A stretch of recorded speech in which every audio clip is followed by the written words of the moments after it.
अस्सलामुअलैकुम, welcome to our channel VD voice of drama. इश्क पे परवाह किस्त नंबर 20 में आप देखेंगे जन्नत अपनी दादों के घर होती है। वो सीढ़ियों से फिसलकर गिर जाती है। उमर ऑफिस में अपनी दोस्त को मशवरा देता है, अगर तुम्हारा शोहर अच्छा नहीं है तो उसे छोड़ दो, तुम पढ़ी लिखी लड़की हो, अपनी जिंदगी अपनी मर्जी से गुजार सकती हो।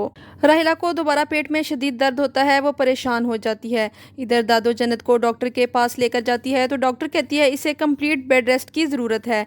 दादो जन्नत से कहती है तुम एहतियात करो और शुक्र है कुछ हुआ नहीं, वरना तुम्हारे ससुराल वाले कहते दादी ने ख्याल ही नहीं रखा। आतिफ अब्रॉड चला जाता है तो फूफी अम्मी सुख का सांस लेती है।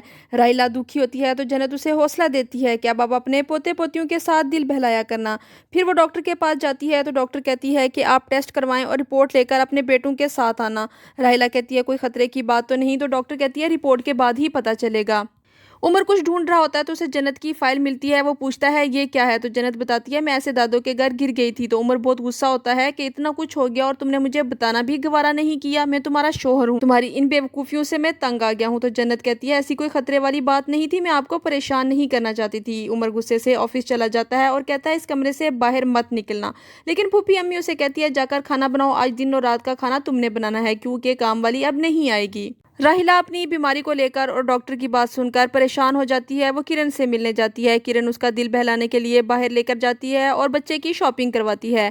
सुल्तान की खाला दादों से मिलने आती है। जन्नत का पूछती है तो वो बताती है जन्नत की मैंने शादी कर दी। तो वो कहती है साजदा और हशमत ने तो हमें नहीं बताया। तो दादो कहती है मैंने उन्हें बुलाया ही नहीं। वो वजह पूछती है तो दादो बताती है कि सुल्तान ने जन्नत को इस तरह से तंग किया और अभी भी उसका पीछा करता है, इसलिए अल्लाह ने सजा के तौर पर उसकी टांग ही तोड़ दी। उमर डॉक्टर के पास लेकर जाता है जन्नत को। इधर सुल्तान की खाला अपनी बहन से कहती है अपने लफंगे बेटे के लिए तुम्हें मेरी ही बेटी नजर आई थी। वो सुल्तान की माँ को खरी खरी सुनाती है तो वो कहती है ऐसी कोई बात नहीं, सिर्फ दादो बातों को बढ़ा चढ़ाकर बता रही हैं। वो कहती है अब जो मर्जी बातें बनाओ, जो मर्जी बहाने बनाओ, जो शक मेरे दिल में बैठ गया वो खत्म नहीं हो सकता।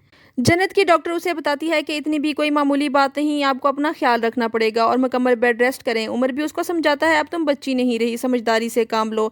किरण और राहिला फूफी अम्मी को बेबी की शॉपिंग दिखाते हैं, लेकिन वो कुछ खास खुश नहीं होती और खर्चे की बात करती हैं। उमर और जन्नत भी घर आ जाते हैं और उमर सबको कहता है जन्नत को डॉक्टर ने आराम करने के लिए कहा है। तो किरण कहती है तुम अब कोई काम ना करना, सिर्फ आराम करना। राहिला कहती है मैं जन्नत को उसकी शादी पर जेवर तो नहीं बनवा कर दे सकी, लेकिन मैं चाहती हूँ अब उसे गोल्ड का सेट बनवा कर दूँ।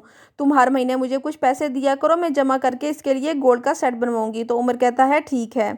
किरण राहिला से कहती है अम्मी आप दिल खोलकर खर्च किया करें, फूफी अम्मी से मत डरा करें, ये आपके बेटे की कमाई है। तो राहिला कहती है तुम भी आतिफ जैसी बातें मत करो। वो दुआ करती है कि अल्लाह करे मेरी रिपोर्ट अच्छी आए, मैं अब उम्र पर कोई बोझ नहीं डाल सकती, ना अपने बच्चों को परेशान कर सकती हूँ। यहाँ खत्म होती है किस्त नंबर 20। किस्त नंबर 21 देखने के लिए हमारे साथ रहिएगा। Keep watching and don't forget to subscribe our channel. Take care, अल्लाह हाफिज़।